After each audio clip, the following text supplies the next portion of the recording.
I love this. My internet connection is unstable. So I was wondering if it was you or me. Like a Magic the Gathering set, YouTube is not receiving enough video to maintain smooth streaming. Oh, burned. I think it'll. Although I will say, I did draft. I guess we'll do our intro in a little bit. I did draft Midnight Hunt last night. That's like the mechanics of that set. Really good for limited. Okay. How many people showed up for draft? Just a pod or? Oh God, no. We had 7. We messaged the 8th guy who could be there late, and we're like, "Hey, we're willing to wait for you," because he was at work till like 6:15. Okay. And he's like, "Yeah, I really don't want to show up." And we're like, "You're the 8th." He's like, "Okay," and we're like, "We'll do 7. It's fine." Fire with what you got, I guess. I mean, we were spoiled, let's be honest, with Modern Horizons. Just like the crack addicts in us that could open packs and like open real money. Yeah. I honestly think that like the gameplay is better in Midnight Hunt. Like it's great, but like it's better in D&D for money, but it's not Modern Horizons 2, that's for sure. Yeah. It's and especially if you don't have a deep pool of drafters, which clearly if you're talking about showing up with 7 people doesn't look like we do, then the people that are going to come out are the people that are like, I'm probably not going to win playing in the limited format, but if I can crack a fetch land or if I can crack a Ragavan, sign me up. You just won, buddy. Yeah. Which, that's the last time I drafted that set, I cracked a Ragavan. And that was, it was like, snap. I think I played first round and left and felt totally good about myself, which is, not exactly a stellar endorsement of how one should approach that format, but I knew I drafted a crap deck. It didn't function. Doesn't matter. Yes, you still made profit. Like any non-Modern Horizons 2 set, like I can't remember the last time I've drafted and made profit, even if I'm rare drafting. And I generally get top 4. Like I generally get prize support. And like even with that, just it doesn't add up usually. Yeah. Like the price of Magic cards in this economy, like your non-foils, your non-full arts are just so low, which don't get me wrong, I'm happy about because it's great for constructed. It hurts limited. It's great for constructed if people can play. And hey, look at the title of this episode. Paper Magic in this economy? Are we paper magicking? Well, we just talked about, I think both of us are actually going to be able to play Modern at the same time in the same place on Friday for the first time in... Wild. I mean, it's been months, right? Like... At least. It's been a while. Anyway, welcome to the SnapCast podcast. We are your hosts. Brad is sitting over on the other side. My name's Andy. And essentially, we talk about Magic. We talk about Magic finance. And we try to help you not lose all your money on Magic cards. That's right. Because you know what? We've done it for you. That's true. That's real true. One of the best ways to get experienced is to make a lot of mistakes. And I've made a lot of mistakes in MTG finance. And heck, I like Magic cards so much that I'd rather wear a blanket in my house instead of putting the heat on. So one of our friends and listeners, Braden, he was messaging to me how excited today he was about getting $4 off something at the local IGA. And I just laughed. I'm like, dude, you are the most frugal guy I know. Like, and he's a younger guy. He's probably 20 years younger than me anyway. And he's over there at IGA looking at yesterday's sandwiches and always trying to get the deal. And when I said, you're the most frugal guy I know, his response was, I wouldn't be able to afford Magic if I wasn't. Yep. True. So, True. Yeah, well, actually, I wanted to say this to you, and I'm glad that I sort of waited the week. But last week you said something sort of offhanded that a lot of us take for granted. And as an MTG finance podcast, pointing out that right when a set drops is not the best time to buy the hot cards is pretty good advice. So I want to applaud you for mentioning that. Yeah, I mean, and to bring this full circle, I'll applaud you for saying that we don't always do the right thing. We make the mistakes so you don't have to. Modern Horizons 2, I dropped like, I don't know, probably $150 on cards I needed for a Stoneblade deck I was putting together. You know, buying Dothy Voidwalkers at $35 a piece and Toroks at 20. I opened a Cauldron Complete, so I didn't have to buy that for like 15. 2 weeks later, it was like, how have the prices gone on those I cards? could have got this whole thing for like $40. This would have been great. Yeah. The one thing that I will say about that, and so that's, are you familiar with the term heuristic? Yes. So for people that aren't, a heuristic is a pre-programmed action that you don't have to consider in a given situation. You know, if a squirrel runs out in front of your car, let's say a child runs out in front of your car, you don't think to yourself, should I stop? You just hit the brakes. Sorry, Mr. Squirrel, I can't assume that everybody has the same heuristics I do. But with buying Magic cards, like, if you can build that heuristic to stop yourself or acknowledge the fact that you're going against good advice. It's like when the doctor tells me that I need to, you know, eat more fiber and eat less carbs. And I say, thank you, sir, and I ignore him. Thank you, sir. Then we go order pasta on the way home. Yeah, sometimes. But like the whole, when a new set comes out, the cards that people are hyped about are going to be at their peak cost until they're a known quantity, in which case they could go up from there. Now, like Ragavan is a great example of a card that came out and people, you could have gotten it cheaper like on day one in pre-order. But like in 3 days, it spiked up huge, and then it dropped down, and it has been the same price since June, basically. So, and I think like really that argument of, and it's not going against your argument, I think it is your argument, is like the Ragavan effect really doesn't happen with a lot of cards, and it's really only going to happen with your cards that are the top chase card from a set. The top, which is a rough bet to make. Yeah. So one of the things that some people that play in the MTG finance space try to do is find the card that's the diamond in the rough. Like that card that's 50 cents at pre-order that is going to be a $5 or $10 card down the line. But so with Ragavan, you knew in a few weeks that card was not, that card was legit. Yeah. Once it was in play. The only question you had on Ragavan was, is this going to get banned? It's true. Like, the card was really good. And so one of the other factors to consider when a set first drops is it's also likely that that's when the most of them exist, or shortly thereafter. Most people say about 2 months after a set comes out, that's peak supply. And so for something like Ragavan, at this point, it may very well be that, you know, if that set came out in June, we're in September, the price may start creeping up on that card, which is a scary thing to say considering the cost of that card. But this is the Ren and 6 of that set. And imagine the price of Ren and 6 today if it wasn't banned in Legacy. Because it took a huge hit as soon as it got banned in Legacy, and it's already climbed up higher than it was before that.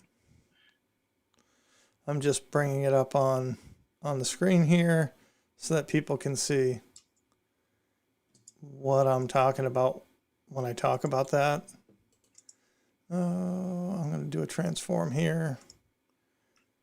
But you can see that that price has been stable this whole time. It's not going to stay like that indefinitely. So once it becomes hard to get them. And it's right.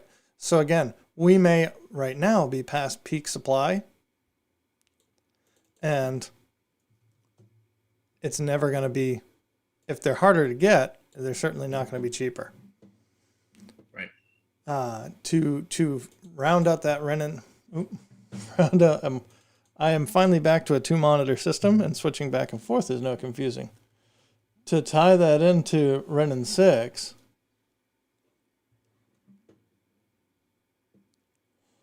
you can see from when it first came out, it spiked and then it dropped. And now here, even though you can see a very strong increasing trend,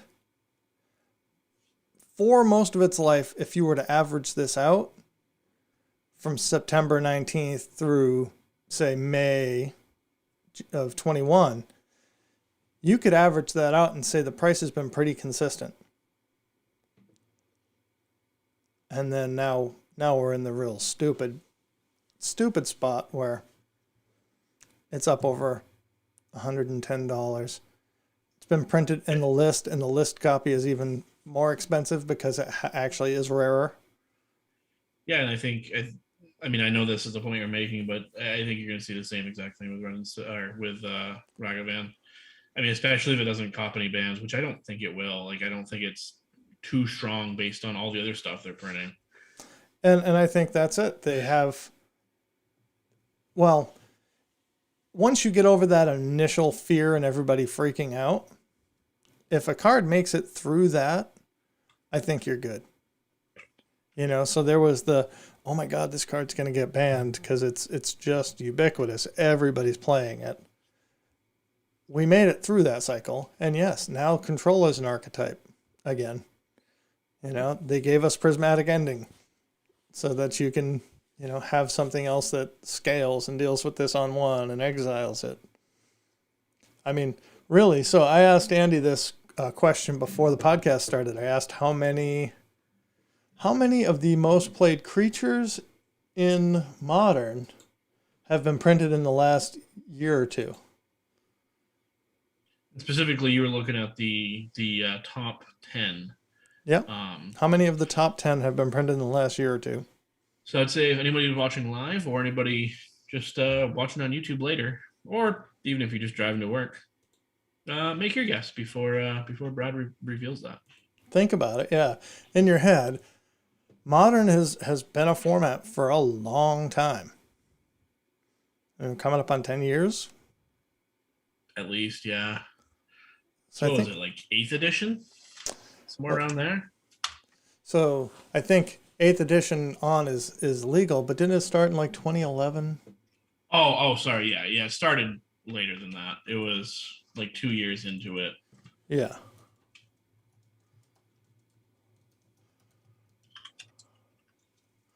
Now I want to see. I'll pull it up. Yeah. August 12th, 2011. August 12th, 2011. So, yeah, we just passed the 10-year mark for Modern as a format. And half of the top 10 creatures have all been printed in the last 2 years. I gave away the answer there. I'm using MTG Top 8 as my reference right now. But if I look at Modern top played creatures in the last 2 months, number 1, Ragavan. Number 2, Dragon's Rage Channeler. Number 3 is hilarious because it's the Evoke Elemental that got the least love at the outset. Solitude? Fury. I knew it was one of the two. Yeah, it was either the white one or the red one because those are the colors that always get poo-pooed. Brazen Borrower is 5th. 4th. Snapcaster Mage, Stoneforge Mystic, then Solitude. So the white one also beat out everything else. Followed by Murktide Regent. Then we get Shardless Agent, which only just got legalized in Modern, even though that card has been around forever. Yeah, like we could pretty much call that a printing in the last year. Yeah. It was just printed into the format. Followed by Memnite. That's our top 10 if I could math at least that well. 1, 2, 3, 4, 5, 6, 7, 8, 9, 10. So 6 out of 10 are cards that only became Modern legal in the last 2 years. Ooh, be careful with that. Just became Modern legal within the last 2 years. Stoneforge. You gotta put Stoneforge in there too. Because that was banned in the initial banning. It was initially banned. So we're never talking Modern about, legal until it was unbanned. I thought it was legal and then banned and then unbanned. No, it was legal and extended, I believe, and then banned and extended. Then when Modern was made, they just put it on the initial ban list. So now we're up to 70%. And so the ones that don't hit that are Midnight, Snapcaster Mage. Yeah. And what are we talking? Shardless Agents, the last one, which again was just printed into Modern. Yeah. You could realistically say 80%. 80%. Holy crap. And Brazen Borrower is the oldest card of the list of new cards, quote unquote. And honestly, let's say Hammer Time isn't a deck anymore, right? Memnite, Ornithopter drop off that list. And Bone Crusher and Croxa move up? Yep. And then who's right behind it? Omnath and Esper Sentinel. Yeah. The rest of this page also includes Endurance and then more cards from Pure Steel Paladin, Monastery, Swift Spirit, Tarmogoyf. So, like, right now, 3 of the 5 Evoke Elementals make the first page of the most played creatures in Modern. So here's my question. Which is funny that Grief doesn't. Yeah, because I don't know why it doesn't. It is only played in one deck, and it's not a great deck, but like that was the one everyone was like, this card is busted. Not even on the front page. Not even on the front page. Beat out by Ornithopter. You know what? It gets beat by Ornithopter in play too. Yep. Oh, absolutely. So where those are also mythics, are those ever going to be cheaper than they are right now? Only if they're reprinted. Okay. And when we're talking the Evoke Mythics, like maybe a secret lair of that cycle. I guess knowing Wizards that split it up between 2. That would be so rude. That would be so rude. They'd give you could either buy Evoke Elementals Bant or Evoke Elementals Esper, and then you end up getting 2 Solitudes when you buy them both.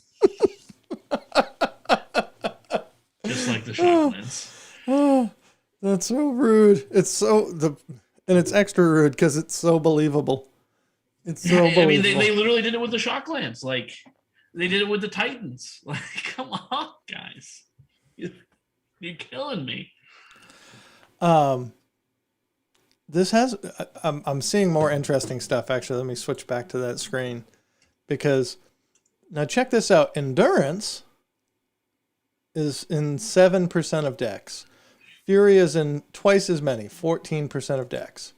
So why does Endurance cost way more money? Yeah. I mean, this is saying that Fury's $16 on TCG Player. Endurance is $32 on TCG Player. So if you see that, would you say you should probably be buying your Furies? Well, I think that Endurance, excuse me. Of course, I'm on the wrong screen. Endurance. Can we not open that up in a new tab? You bastard. Endurance sees a lot of play in other formats. So, a lot in Commander and some in Vintage and Legacy. But I just don't understand why that's twice as much. So I think you're looking Furies, at 17% versus 14.5%. But Yeah. the decks that play Fury play an average of 3.5 in their deck, and the decks that play Endurance play an average of 1.5. Right. Which, it's like the average home has 2.5 kids. You wonder how that works out, but yeah. Some kids are So, born without legs. yeah. I mean, Fury is literally played 3 times as much in twice as many decks, or just about 3 times as much in just about twice as many decks. Fury can't stay $15. No. I mean, No, and I think part of this is also a lesson that it's not just supply and demand. I mean, you figure there's clearly more demand for Fury, at least in the modern format, and probably overall because of that. And you got to think the supply is the same, but it's not. It's not always exactly what drives prices. right. There's people have an expectation of the value of a card, and a lot of that gets established right when the set comes out. Now, Grief isn't even on here, but I wonder what. What you got for a price on that? Yeah. Let me look at just the Yeah. black creatures in Modern, see where Grief even shows up. So I mean, in it's black probably creatures, like 2 or so, right? it's 4th. 4. So you got, because you haven't come up on my screen yet, so I'm gonna guess you got Dothy Voidwalker ahead of it. Yep. What else? Street Wraith and Croxa. Okay, Croxa. Yeah. Yeah, and then Street Wraith because of the food deck specifically. Yeah. And Living End. Which, there's the Death Shadow foods and the blah blah blah, but the next cards after Grief are Death Shadow and Asmorana Mardekheist and a Kuldakar. I've almost got that one down. That's pretty good. Thank you. This card's so good you should search for it with Ponder. Because you discard a card? I don't get it. No, it's just a lyric from Remy's video about it. Oh, Remy MTG has the. That's right. He did that one where he was like in the office and they're trying to figure out what to call the card. Yep. Yeah. Which was a great sequel to when they allowed him to create a card called Baked into a Pie. We need a name for a black removal spell. So this is interesting. Fatal Push. So Grief Terror. Okay. Grief shows up in 3.3% of modern decks in the last 2 months. It's pretty low. 4 of them per deck, though. Oh, If there's one deck that plays them. I'm on the wrong screen. And this is at the same price as Fury, pretty much. That ain't right. Oh, Fury's too cheap. Fury is too cheap. Heard it here first. You might have heard it somewhere else before this, but you heard it here first. So, you heard it here now. Yeah. One of the jokes that we make in the band is that, of all the crowds that we've played for, this one is by far the most recent. I like that. Yeah. I like that. That's probably true most of the time. So I just think it's super interesting to look at the mythics for Modern Horizons 2 right now. My snap this up this week is Esper Sentinel. I think that card that's probably cheap now, huh? It's relatively cheap and still underexplored. Like it's still finding decks that can make use of it. It's sub 10. Well, let's see. I'm actually going to go to TCG Player because I feel like this $12 estimate might be high. Oh man, $13, $12, $13 plus shipping. You're not that far off from this being a $15 card. So this is a rare that's almost hitting the price of Fury. Which again tells me that Fury is too cheap. It's way too cheap. And Esper Sentinel is an easy $25 card. It's so good. People have not gotten everything out of this card. This card in multiples is gross. This card in any deck that can grow it is gross. I like the regular version more than the sketch version. That's just me. But if you happen to like the showcase style, boom, they're going just about the same price, but they're closer to 15 right now. There's just no color to it, which is slightly awkward. I don't know. But anyway, we're sort of... I don't love the card, but that's okay. It's a very good card. You don't have to love the card. I can love the card enough for the both of us. You know what you love? You know what you love? What do I love? Because you're the one that brought it to my attention. You love the fact that we can play Paper Magic. We can play Paper Magic again, in which case all of these cards become infinitely more relevant. And yes, all of these card prices will move more and faster. I mean, just talking about game, I'm not even going to use the word cards. I'm just going to talk about the term game pieces. When you can start playing with game pieces, people want them and the price go up. I mean, I'm sure there's a ton of people out there right now that their local area is not playing Magic in paper. Yeah. So they haven't even bought Magic cards because they don't need them. They're just playing on Moto or on Arena. Well, once Magic starts opening up, which we're going to talk about 2 tournaments, but really it's a sign of what's to come of Magic opening up just in a bigger and grander scale. All of a sudden, you're going to have a lot of people fighting over some cards. Yeah. Yeah. And especially mythic rares that are seeing play in Commander and Modern and, excluding these Modern Horizons 2 cards, Standard. Yep.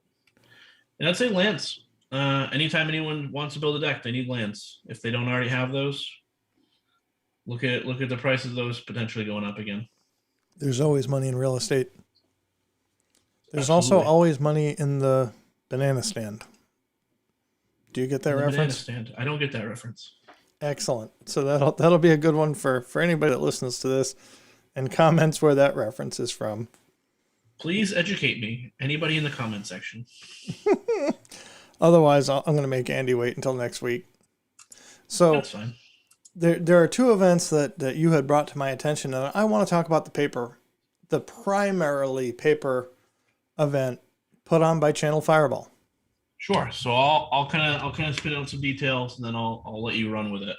So Channel Fireball is running kind of like they did in the past. They're calling it MTG Vegas, which you can imagine is a giant get together of Magic in Las Vegas. So it's running 3 days, Friday through Sunday. Friday and Saturday is Modern. Saturday and Sunday is Limited, which I don't know if it's going to be. Well, I guess it'll be sealed. It's always sealed with probably like a draft top 8. But that's huge. Obviously, they're already advertising Commander. Like the Commander Fests were huge before the pandemic. They're only going to be bigger now that everyone only could play Commander for 2 years. Yeah. So what they're doing is they are, for safety reasons, they are requiring masks inside at all times. They're also requiring that you either, and I like this, not to get political, but I like this. They're requiring that either you show that you are vaccinated or that you have a negative test showing you don't have COVID. They use the word recently. I'm sure they'll have some sort of 72 hour 72, 48. They'll have a limit. Yep. They'll have something on that, but I like that. Should be a way that, I mean, this is the first major tournament opening up. I mean, we've had some other smaller stuff, but this is going to be your first real big one. Think old GPs, like them doing it right, them doing it safe, as long as nothing bad comes of this, which with how they're setting it up, it probably should be fine. Could really lead to some other stuff. They're gonna have vendors there. They're gonna do everything just like the old days. There is no price for admission. You can just walk in. Obviously, you have to show your proof and all that. But if you didn't want to play, you could just walk in, do a side event, trade with the vendors, go get Just your like the old autographs. days. Yeah, so that's huge. $25,000 top prize for each of the 2 major tournaments. Brad, take it away. So there was another organizer, another TO that had put on a live Magic event not that long ago. They totally botched it. They tried to do a secret GP and nobody showed up. Nobody really knew the TO and nobody liked the idea of a secret GP, even though it did get a lot of press in the Magic Twitter world. Channel Fireball. This is or was the sole GP tournament organizer for WotC for the last several years. They're coming back and they're coming back big. And my cynical take on it, which doesn't impact how valuable I think that this is for our game, is that Flesh and Blood had a GP level, they had a GP style and size event. And WotC probably said, oh crap, we really need to do something. Like, we can't plan our competitive events for 2022. We need to have something ASAP. And so for CFB to have this event in November, this was announced when? In the last few weeks? Are we talking about the MTG Vegas still? Yeah. Just came out days ago. Yeah.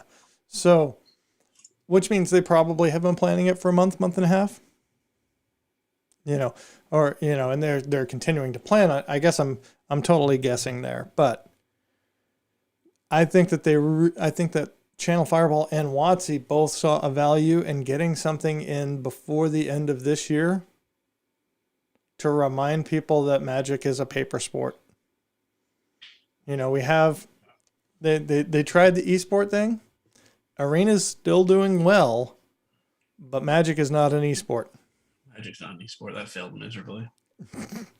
It's like you said, game pieces. It is a tabletop trading card game with collectible pieces that people want to show off their decks. They want to riffle shuffle.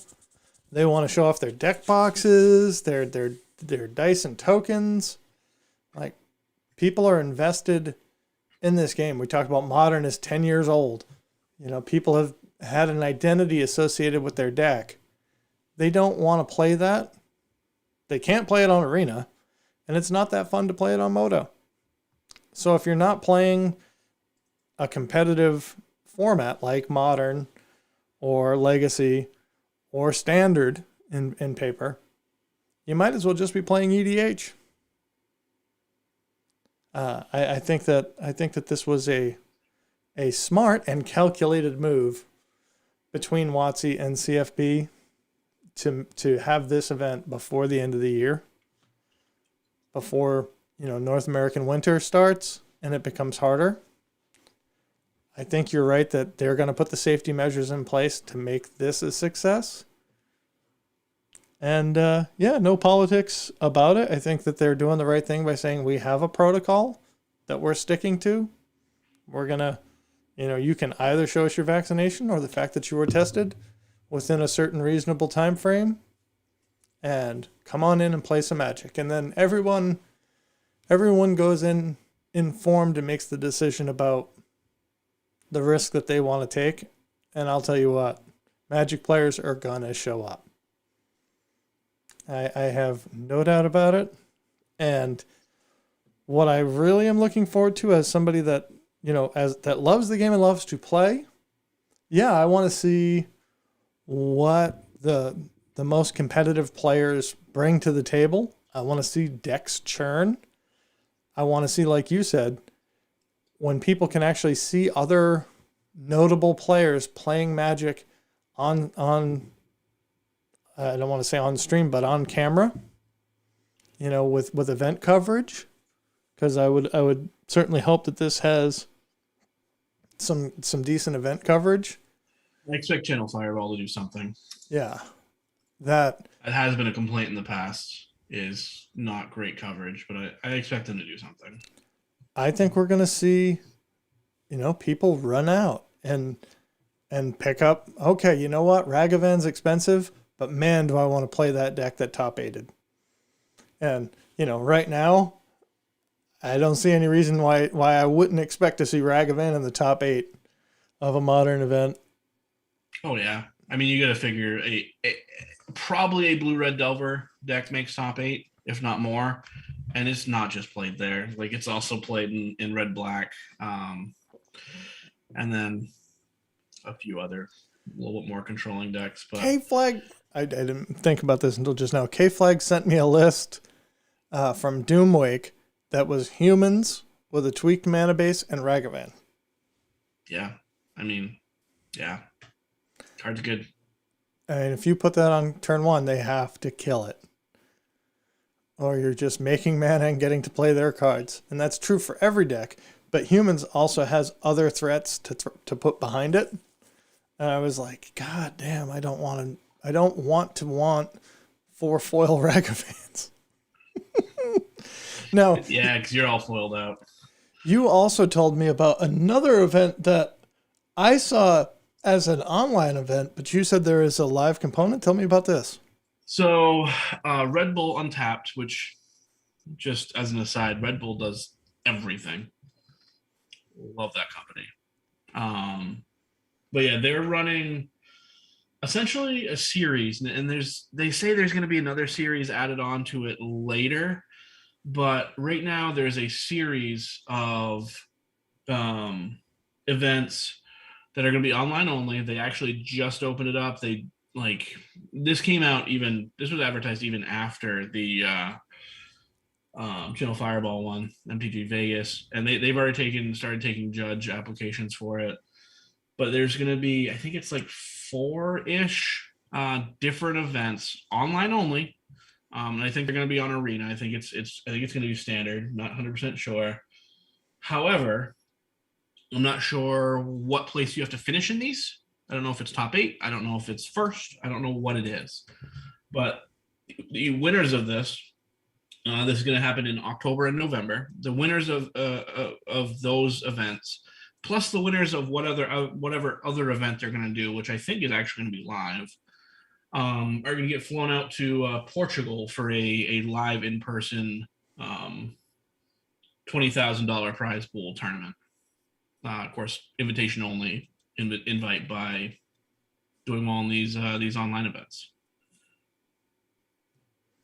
That's cool. Portuguese finals will be composed of Portugal players, winners of the international online qualifiers, and the Japanese finalist. Yeah. So it looks like it's 5 online events, and then there's going to be another event in Japan. All of them are going to get seeded in. Standard and historic formats. I hope they're not going to try and play historic live. I can't imagine. I mean, you literally can't. They have printed digital only cards now. It's true. El Gordo mentioned in the chat, I think he's talking about, I think they are talking about Ragavan. Straight up, that card has to be answered or good game. Yeah. No doubt. Obviously we've dealt with Goblin Guide for years. Turn 1 Goblin Guide can be oppressive, but it's not so bad. A turn 1 Champion of the Parish, I know a lot of people look at that and go, that needs to be answered. That will kill you quick. Ragavan is card advantage, damage, and ramp all in one, where all those other cards are just damage. I mean, my best story of playing with a Ragavan is when I got to cast a Karn Liberated on turn 4 off top of my opponent's deck. That feels wrong, man. I mean, I'm sure it felt good. It shouldn't happen in Magic. I mean, they also shouldn't be able to play Karn Liberated as far as I'm concerned. So I didn't feel bad, but Nobody should be able to play Karn Liberated. oh man, like especially on turn 4, like Now you're. I mean, I'm glad I haven't sold my Rag of Hands yet. yeah, Did you have anything else that you wanted to say about the tournaments? I don't think so. I think I'm good on tournaments. I know you have a couple other things you want to talk about. I have a couple snap this up. Whatever order you want to go in is totally cool with me. Snap this up. Tell me what you're looking at. Well, first I'll say I did have a snap this up last week. I waited a week, so just the other day I did finally snap them up myself, and I bought a full play set of every multicolor land from Innistrad Midnight Hunt. I spent about $75. I was able to get 4 of each. I did not opt for the full arts. Yeah. Maybe you could. It wasn't going to be that much more, but it was going to be a little bit more. And it might even be cheaper now. We always talk about don't buy too early, but I said, you know what, for $75, if I can get all these lands before they start seeing play, I'm pretty happy with that. So I pulled the trigger there. One card that's really cheap from this set, but the other copies are getting a little expensive, is Pithing Needle. Ooh, I bought a bunch of Pithing Needles. For whatever reason, it's like the price that Pithing Needle started off when it was first printed, and no one realized how good it was. Which has been printed quite a few times. Right. But when you look at its price compared to all the other printings, it is way low. And it has new art. It's the only one with that art. I don't like the art, but I like Pithing Needle, and it seems too cheap. The other card I bought foils of, very, very cheap card. And if you can pick up full art foils, I would do it. EDH All-Star, even potentially in decks that don't use this mechanic, is the Celestus. I am so I'm sorry. I'm still stuck on Pithing Needle because every version in existence is over $3 except for the one that just came out. I think that's a no-brainer. Oh yeah, absolutely. Like at less what is than, it, like $1? Less than. I mean, there's you can get let's look at who has 4 or more. That will give us a higher floor price. So you can get 4 of them for $5. Yeah, that's a lot better than spending $4 for one. Yeah, the art is creepy too. So that might be a plus. No. Some people are gonna. I don't personally like the art, but some people are gonna prefer that art. Well, and the other thing is that I think a lot of people undervalue, and is that, this has the rare stamp, but it also has the hollow stamp on it, which when you look at Pithing Needle, there is the Masterpiece Invention. There's the Secret Lair Drop tattoo version. And the newest one are the only ones that actually have that hollow stamp, which can still be faked, unfortunately, but it's a lot harder to do. Not that anybody's trying to make fake Pithing Needles, but I appreciate that in the newer cards. What was the follow-up to this? This was the Celestus. That's it. The Celestus. Extended art? Oh. I mean, they're all cheap. Like, I would just buy whatever you want. So it's a 3-mana rock base level. Yep, 3-mana mana rock that taps for any color. It doesn't tap for colorless like a lot of them would. It taps for any color. And then for 3 mana, say your deck doesn't use this mechanic, the day-night mechanic. For 3 mana, which you can only use on a sorcery, you get to gain a life and loot. Yeah. That's when a lot of the other mana rocks that are like 3 color, tap for any color, like what you're looking at is sack to draw a card. You can only do it once. This Commander's Sphere, you can loot every turn if you want it. Like, it's not bad. Plus, if you just do it once, like of course just playing it's going to become day. And EDH, like even if you're not using the mechanic at all, there are going to be players that play 2 spells and change it from night to day. There's going to be players that don't play any spells and just switch it to night. You're going to get just incremental value off of that anyway. Oh yeah. Especially, I mean, if you're in any deck that plays at instant speed, you can let your opponents do whatever you want. So you can change the day or night. You can introduce the mechanic with this. Yep. You're also. I think a lot of people are sleeping on it because they're like, "Well, I don't have any day night." It's like, well, this does it all by itself. Like, you don't need any other. Dude, full art foils of this are less than $3. Hold on while I add these to cart and take my take it off the main screen so people can't see my sign in. Right.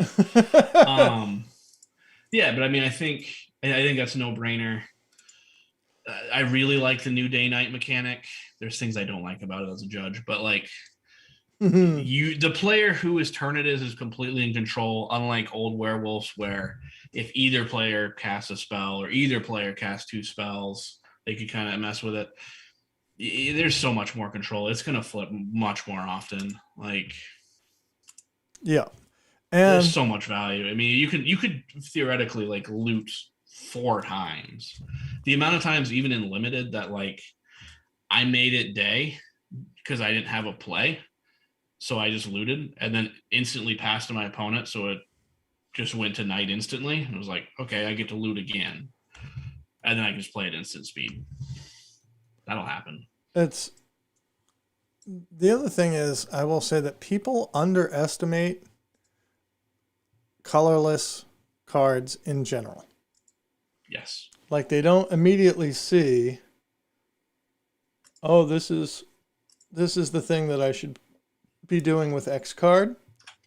Even cards that now we look back like Helm of the Host. Huge EDH card. Spiked was dirt cheap at the start. What happened? What happened? What happened? What do you mean?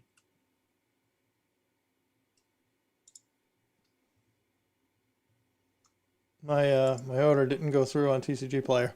Sorry, I'm actually trying to snap 3 of these up as we speak. Because that's ridiculous. It starts the mechanic off. After that point, the odds that you can't get a loot out of it, that you don't. The other thing is, any deck that triggers off of simple life gain triggers, like this could even start a, what's that? Mono black. I gain life, you lose life, you lose life, I gain life. Yep, that combo. Yeah. There's a bunch of different ways it works now. You need something to start the chain. That'll do and it. This is a it mana also rock. Helps you find the combo. Yeah. El Gordo said he remembers Helm of the Host being a $5 card. Yeah, it ain't anymore. It's not anymore. And there's just a long line of, for some reason those links never are the first ones that open up. Now Helm of the Host is like $15. Yeah. I think that there's probably some from Kaldheim that I'm trying to think of.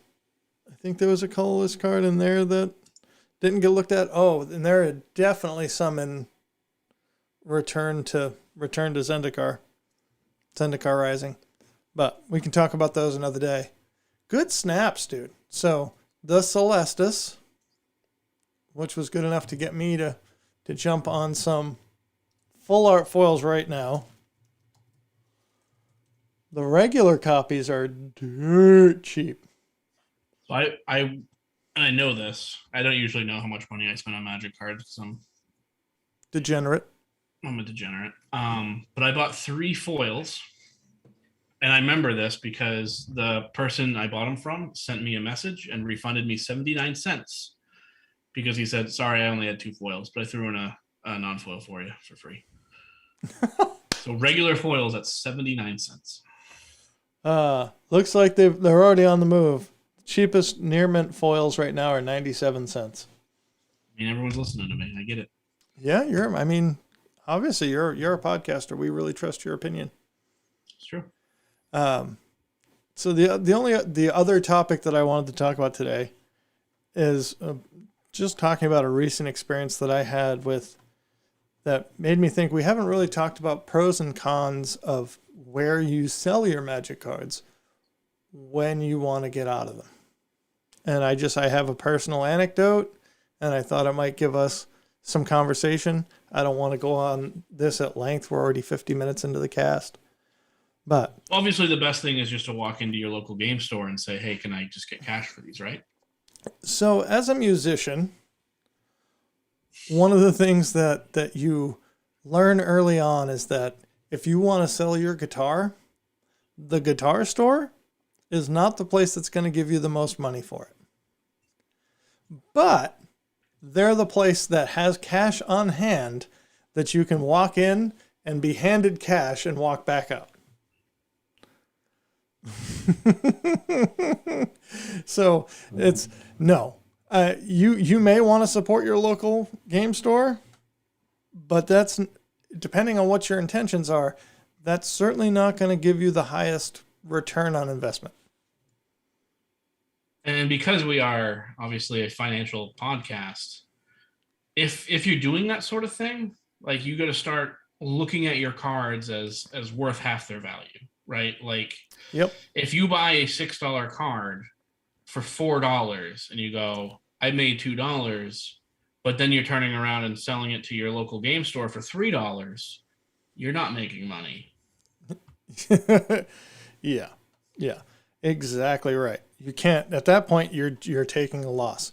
Now, if you get a $5 card for $1 and your game store, take that loss. Right, your game store gives you $2.50 for it, you made $1.50.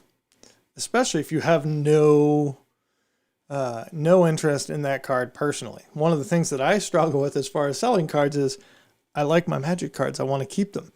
And strangely enough, the ones that are the most valuable are the ones I want to keep the most. You right. And so this is a tale of two systems, which is I wanted to experiment with how long it would take me to get some money and how much money I would get for approximately equal value stacks of cards. And so I did a buy list order to TCG for store credit. And I sold a handful of cards on a Facebook marketplace buy, sell, swap for MTG cards. And I will tell you, it took way less cards to get my $125 in sales going through Facebook marketplace, because you can sell cards on Facebook in these groups basically for 10% under TCG player low cost. So Andy sort of said offhandedly that your local game store is going to give you 50%. The buy list on most cards is not much better than 50%. And so I was able to sell 6 or 7 higher end cards, get my $125, great. When I sold to TCG Player on a buy list, I sold like 36 $5 cards. If I had taken the time to try and sell all of those on Facebook, I might have been able to get 200, 250 out of those same cards. To sell the cards on Facebook, I had to mail out 10 different packages. I had to pay work for it. For an envelope, for a stamp, for most of them. People that wanted shipped and tracked, they paid the difference on that, so that's pretty good. To go to the buy list, I did have to pay for shipping and tracking out of what I was going to get back out of it. So again, if I sold $125 cards into the buy list, and then I paid $480 to ship track to them, really got $120 out of the deal. But what I really sort of want to get across to people is if you have cards that people don't necessarily want, or if you have a bunch of a given card, buy listing is a great option if, as Andy pointed out earlier, you're in for less than half of the street value. You know, if you have 50 copies of a Signet that you got for 50 cents and right now they're buy listing for $1.50, you're never going to sell those on Facebook, or it's going to take forever and it's not worth shipping a $1.50 card to sell to somebody on Facebook. But you can buy list them if you're at that level, or sorry, if the math works out where what you're into the card for and what they're going to give you for the buy list still means you're going to make a profit, because now you're making that profit on 50 copies of a card. Great. And then what you do is you turn around and you turn that into other cards. You know, you turn 30 cards into 3 cards that are worth that amount of money. That's a better deal. I guess what I'm saying is, in my recent experience, if you have a card that retails for more than $10, it's probably worth it to try and find an individual to buy it. And right now, the easiest way to do that to me seems like on Facebook, buy, sell, swap groups. So I have a question for you, then I think I'm going to try to sum up what you said in my own words. Excellent. Question: why Facebook and not eBay? eBay takes a cut plus charges for shipping. So and I think that the seller fees and that structure are going to be more than the 10% that you reduce the sale price from. The other thing is on eBay, while you can do a buy it now price, especially with higher end cards, you're still incentivized or expected to do an auction that may sell at a price that you're not really hoping for. So, you know, you look at a card and you're like, okay, this is a $125 retail card. I'm going to put it on eBay and start the bidding at $80. And, you know, it sells for $85. If I take that same $120 card and put it up on Facebook Marketplace for it would be $108, would be 10% off, you know, and then somebody wants it shipped, so they're actually PayPaling me $112, $113 or something. That's a better deal after shipping and packing and tracking than what eBay is, because even if somebody bought it from eBay at $120, I'm paying the shipping off of the $120 or the $112, even if the numbers were the same. Sorry, $108. My math is all screwed up. If I take 10% off of $120, it's $108. So even if the $108 card sold on eBay, eBay is going to take a cut, plus I'm paying the shipping. Gotcha. The only thing that you get for sure on eBay is that, you know, in theory, the buyers have some credibility. You can look at their purchase history, but what you get on Facebook are references. You know, so I have I would trust references much more too, especially if you're dealing with big money cards. Yeah, and so you have people that are vouching for you, and that, you know, hopefully you can vouch. So in this instance, you know, if Andy wanted to sell cards on Facebook, I would vouch for him as a person that I know, that I would trust would send out a legitimate card, well packed, in a timely manner. So much tape. Yeah, that's offhanded. Yeah, I mean, I think just one good thing when you're talking about finance in life, right? We're not even talking about Magic, but just in life. One thing to think about if you're trying to make money is who you're selling to and what they want the item for. You're selling to Star City Games. They want to sell it, which means they want to pay a price where they can still make money off it. You sell it on Facebook, they want to play the card. Therefore, that profit you are allowed to take yourself. Yep. It's the same concept of bringing your car into a dealership versus trying to sell it. Obviously, there's a lot of deals because they're trying to get you into a new car. But if you were to just sell the car and not buy a new one, like the dealer wants to make money on that car if they're going to buy it. So they are not going to give you what it's worth to Joe Smith on the street. No. Because they want Joe Smith on the street to come buy it from them. Right, to come back and buy it at a higher price. Right. So just think of that stuff. I mean, that's why your local game store, there's nothing wrong. They're not scamming you. That's why Star City Games or any of those bigger stores that have a buy list, they're not scamming you. They just, their intention is to make profit on it. Yep. So they have to give you a lower price so that they can do it. The convenience is kind of what they offer for that. Absolutely right. And I love that sort of distinction of recognizing what the next person wants out of it. So one of the often repeated mantras in MTG finance and in finance in general is leave some for the next person. Don't be greedy. Don't try and eke out every dime out of an investment.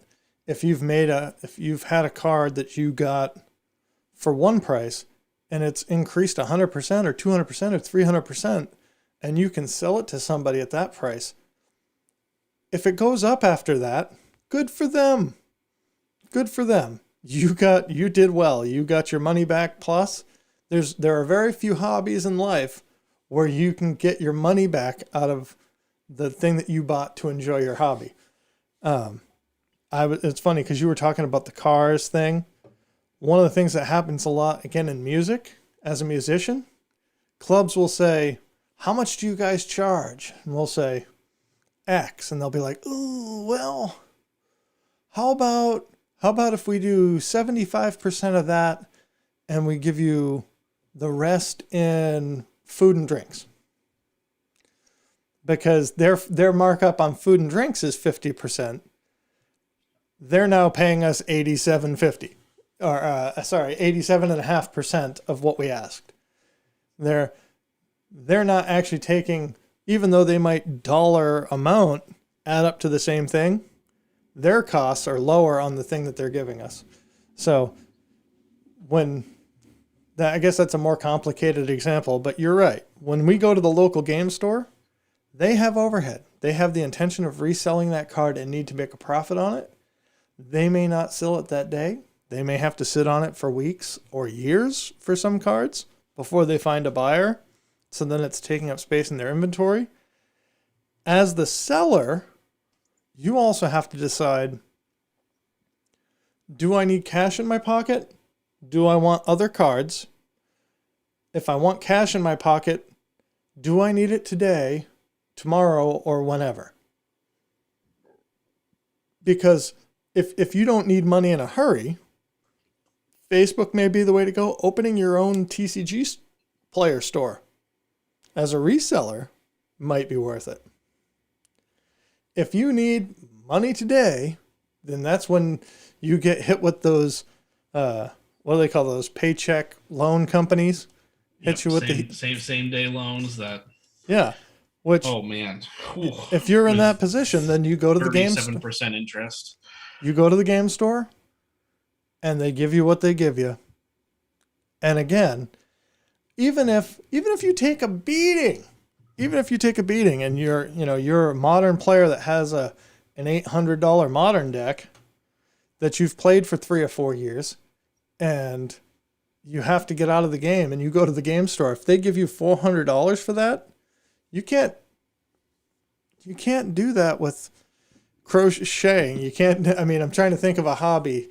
What's the resale value on disc golf discs? I couldn't tell you.